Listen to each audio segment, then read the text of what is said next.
Hello everyone, good morning, welcome back to my channel. সকাল সকাল উঠে চলে গিয়েছিলাম ছোটো কাকুদের বাড়ি, আমাদের বাড়ির সামনেই আছে। তো ওখানে আজ জামাই ষষ্ঠী উপলক্ষে খাওয়া দাওয়া হবে, নন্দাইরা আসবে। তারপর গিয়ে দেখি এখানে চপের জোগাড় করতে বসে পড়েছে সবাই মিলে। তারপর মুড়ি খেয়ে আমি বসিয়ে দিয়েছিলাম চিকেন। তারপর অর্ঘ্য করেছিল পোলাও আর মাটন।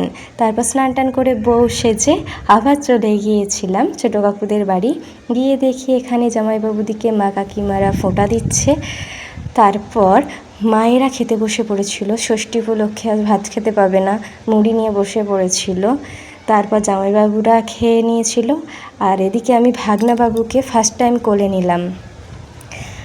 আর এদিকে দু ভাই বোনে খেতে বসে পড়েছে আমাদেরকে না নিয়ে।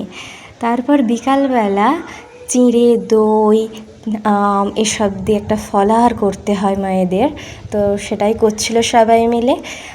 আর আজকে খুব করে মিস করেছি এই মানুষটাকে। প্রথম বছর জামাই ষষ্ঠী যাওয়া হলো না, আসতে পারেনি ছুটির জন্য। ফিঙ্গার ক্রসড করছি নেক্সট বছর যাব। আজ এই পর্যন্তই, আবার দেখা হবে নেক্সট ভিডিওতে। বাই।